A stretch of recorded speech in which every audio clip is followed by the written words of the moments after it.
Brucellosis outbreak in China क्या है ये हम जानेंगे इस वीडियो में।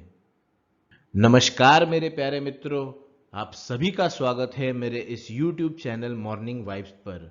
सब्सक्राइब कीजिएगा मेरे चैनल मॉर्निंग वाइब्स को, ताकि जब भी मैं कोई इन्फॉर्मेशन के रिगार्डिंग वीडियो डालूं तो आपको उसकी नोटिफिकेशन मिल जाए। इसके अलावा आप मुझे फॉलो कर सकते हो इंस्टाग्राम पर morningvibes_s और मेरा ट्विटर हैंडल है @vishalmadvi11। तो चलिए दोस्तों शुरू करते हैं। रिसेंटली चाइनीज अथॉरिटीज ने कंफर्म किया है कि वहां पर ब्रुसेलोसिस नामक एक बैक्टीरियल डिसीज का आउटब्रेक हुआ है, जिससे कि several thousands of people north west China में पॉजिटिव पाए गए हैं। ये जो डिसीज है उस वजह से इंडिविजुअल इनफर्टाइल भी हो सकता है। आज आप सभी लोग जानते हैं कि पूरा वर्ल्ड सफर कर रहा है कोविड-19 इस पैंडेमिक महामारी से, जो कि ओरिजिनेट हुआ था वुहान लैब, जो कि चाइना में स्थित है वहां पर। इसके बाद एक और बैक्टीरियल डिसीज के बारे में न्यूज निकलकर बाहर आ रही है, ब्रुसेलोसिस, जिसने मोर देन 3000 लोगों को इन्फेक्ट कर दिया है नॉर्थ वेस्ट चाइना में।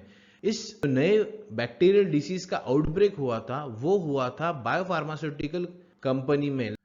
तो चलिए जान लेते हैं कि ब्रुसेलोसिस है क्या। ब्रुसेलोसिस एक इन्फेक्शियस डिसीज है जो कि बैक्टीरिया जो लाइवस्टॉक पर प्रेजेंट होता है उससे हो सकता है।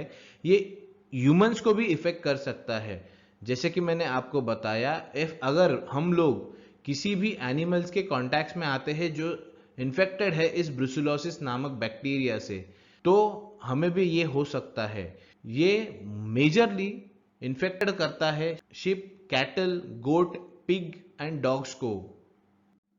ब्रुसेलोसिस नामक इस बीमारी को माल्टा फीवर और मेडिटेरियन फीवर भी कहा जाता है।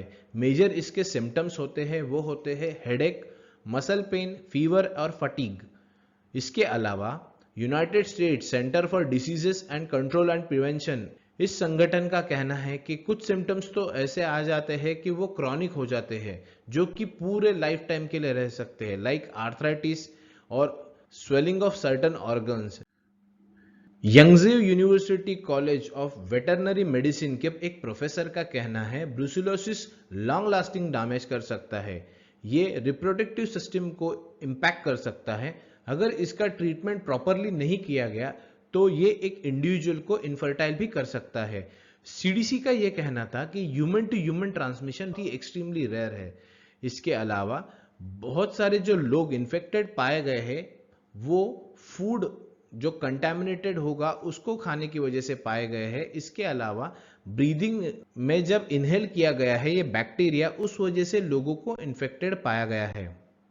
इस आउटब्रेक का जो बिगन हुआ था वो लेट जुलाई टू लेट अगस्त में हुआ था। जो लीकेज बिगन हुआ था वो बायोलॉजिकल फार्मास्यूटिकल फैक्ट्री से बिगन हुआ था, जब साइंटिस्ट ब्रूसेला वैक्सीन जो एनिमल के लिए यूज किया जाता है वो प्रोड्यूस कर रहे थे।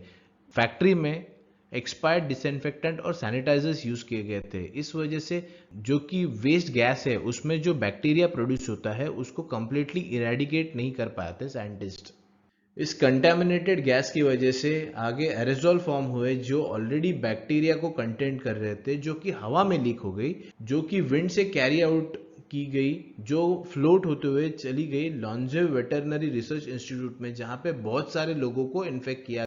कुछ महीनों के बाद इस बारे में म्युनिसिपल ऑफिशियल्स ने एक इन्वेस्टिगेशन लॉन्च की और उस इन्वेस्टिगेशन के द्वारा ये पता चला कि ये जो लीकेज हुआ है वो उस बायोलॉजिकल फैक्ट्री के द्वारा हुआ है।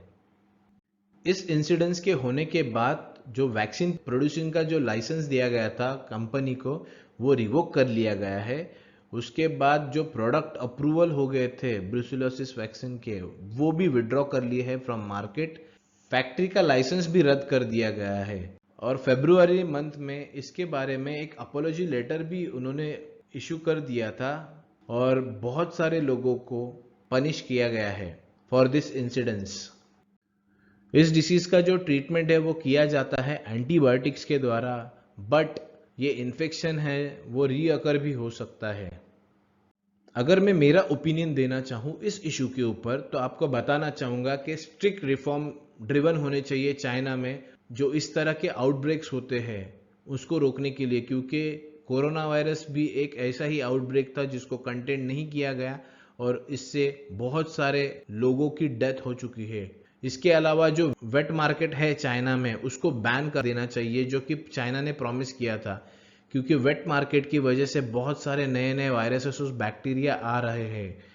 जब भी कोई ऐसे इंसिडेंट्स होंगे तो उसको इमीडिएटली रिपोर्ट कर देना चाहिए WHO या फिर अथॉरिटीज को, who can control the outbreak of this kind of viruses.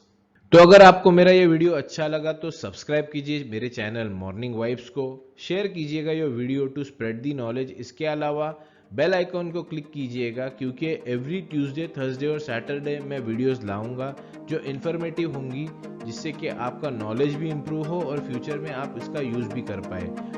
और stay motivated and stay updated मेरे प्यारे दोस्तों। Thank you so much for watching this video.